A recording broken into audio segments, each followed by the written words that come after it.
这台过个减速带都发硬的宝马7系，可以从深圳开车过来给我维修。大哥说在陪家人买年货的路上，结果发现车头突然趴了下去，保险公司以易损件老化不予理赔。去 4S 店说是空气减震漏气了，没办法修，只能更换前面2条减震，报价38400，大哥当场就受不了了。好在朋友介绍找到我们的视频，知道我们可以高质量维修，就直接把车开了过来。下面就看师傅如何维修回去的。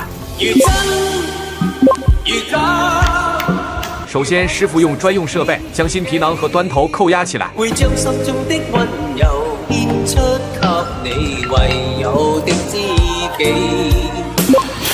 都看到这里了，能不能给只换不修的师傅点点赞？有你们的支持就是对我最大的动力。不到1个下午的时间，师傅就维修好了。最后，你觉得这样的维修收多少合适？